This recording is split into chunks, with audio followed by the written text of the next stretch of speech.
Eis que venho sem demora. Guarda o que tens para que ninguém tome a tua coroa.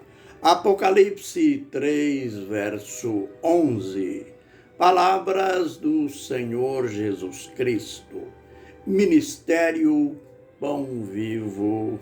Hoje a gente faz aquele apelo em relação ao nosso canal no YouTube. Graças a Deus pelo sucesso.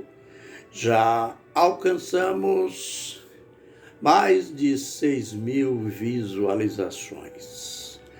Aleluia pelo tanto de pessoas que têm sido alcançadas pelo estudo da palavra do Senhor. O nosso apelo, então, é para que você se inscreva em nosso canal.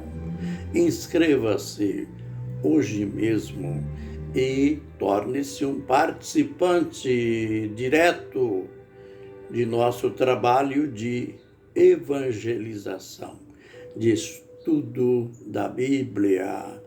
Compartilhe também. Compartilhando, você fará com que seus amigos, seus contatos, de um modo geral, participe também do aprendizado da palavra do Senhor. Dê o seu like, faça a sua pergunta, seu questionamento, se você tiver, e nós, de maneira ética, de maneira bíblica, estaremos respondendo. Vamos então continuar falando, ainda ligado ao encontro, ao episódio ali de Éfeso, quando Paulo rebatizou os 12 discípulos de João Batista. A gente começa hoje fazendo uma pergunta. Qual é o segredo que tinha para os apóstolos o batismo no Senhor Jesus Cristo? Olha, não deve ter sido apenas para cumprir um rito. Não era um ritualismo, pois eles se esforçaram, aliás, para que todos fossem batizados em nome do Senhor Jesus Cristo. Note que tudo começou no dia do Pentecoste, quando Pedro pregou aquele primeiro sermão, o primeiro sermão da igreja ou na igreja. E então, quando o povo fez aquela pergunta após a mensagem, irmãos, que devemos fazer então?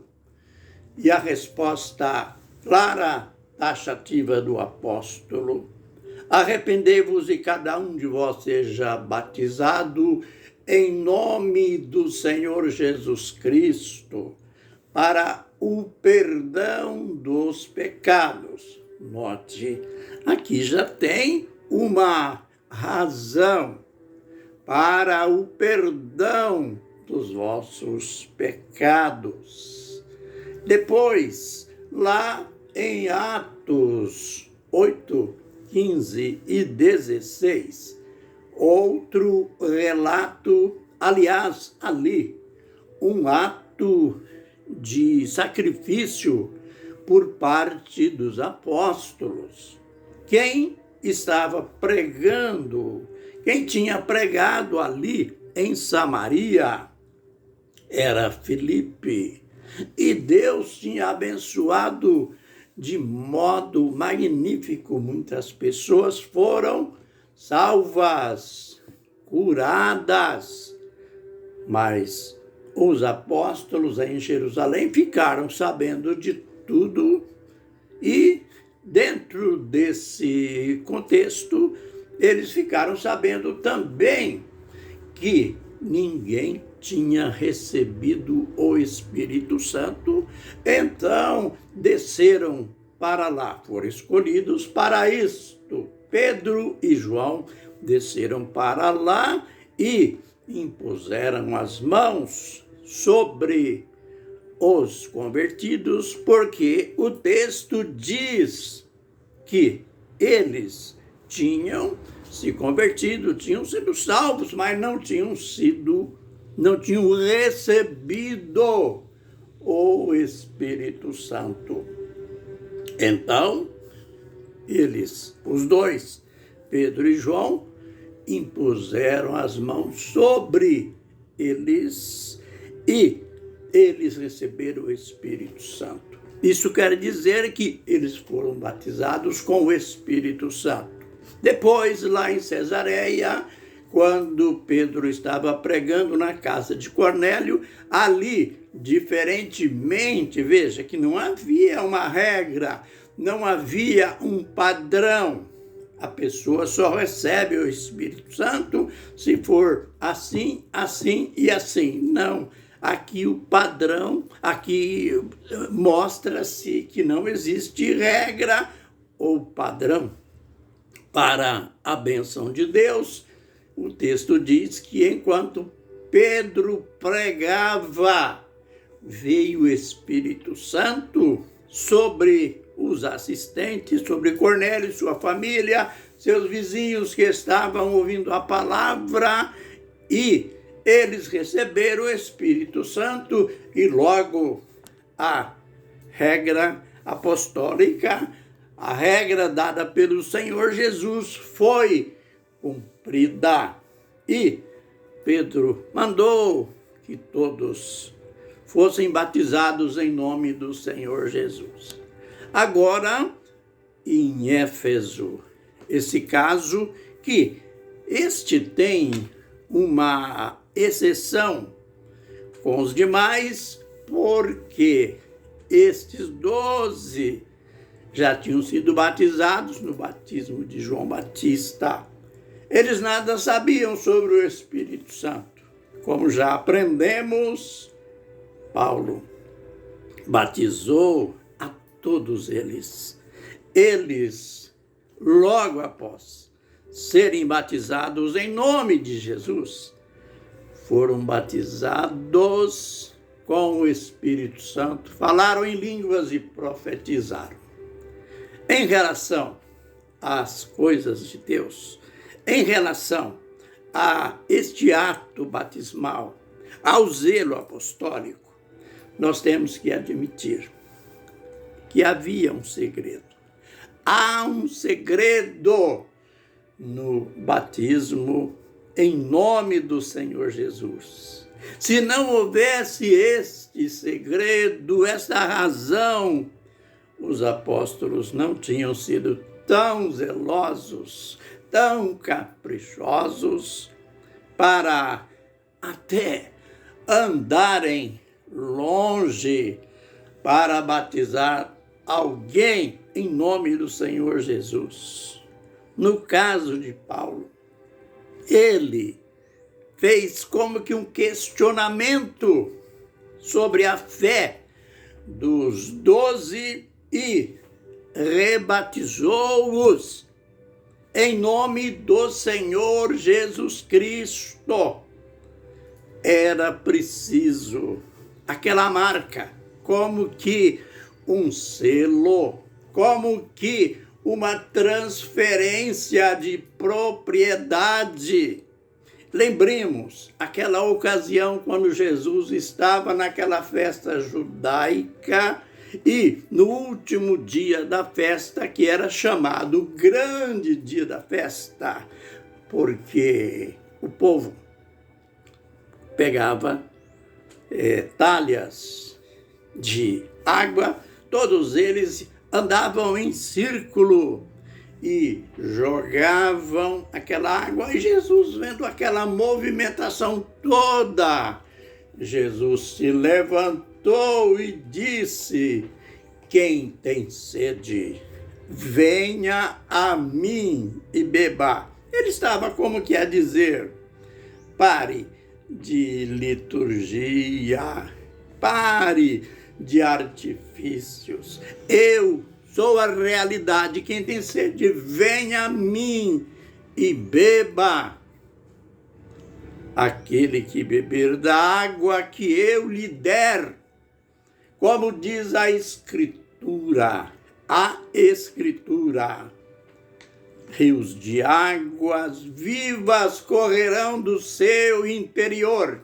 Note, agora o registro do escritor, o registro do apóstolo João.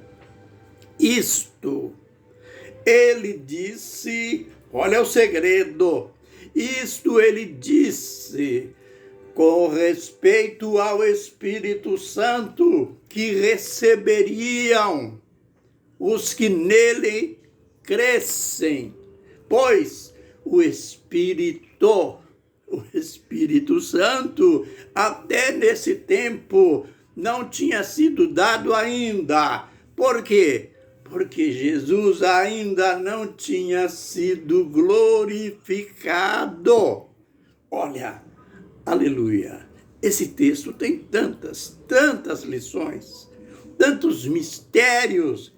Aqui a gente percebe que aqueles que creem em Jesus, que recebem Jesus, há uma mudança, acontece uma mudança nas suas vidas. Note que o texto profético diz: do seu interior fluirão rios de água viva. A explicativa, isto ele disse com respeito a o que aconteceria com aqueles que crescem nele, com respeito ao Espírito. Mas até ali, o Espírito não tinha sido dado. A razão por que não tinha sido dado ainda, sabe, que a maioria não compreende esse mistério. Espírito Santo e Jesus, Senhor Jesus, se trata da mesma pessoa. Nada de segunda pessoa, terceira pessoa, nada disso. Se trata da mesma pessoa. Quando a profecia aqui diz, aliás, quando João dá a explicativa, ele diz que o Espírito Santo ainda não tinha sido dado. Numa outra tradução, aliás, nos originais diz, o Espírito Santo ainda não era, porque Jesus ainda não tinha sido glorificado. Jesus ainda estava ali no corpo. Era um homem, embora tinha natureza divina, ele se tornaria o Espírito Santo após ele ser glorificado. É o que o texto está dizendo. Mas a gente só pode completar o aprendizado no próximo vídeo. Que o Senhor nos abençoe e nos guarde. Que o Senhor faça resplandecer o seu rosto sobre nós e tenha misericórdia de nós. Que o Senhor sobre nós levante o seu rosto e nos dê a paz. Amém e amém.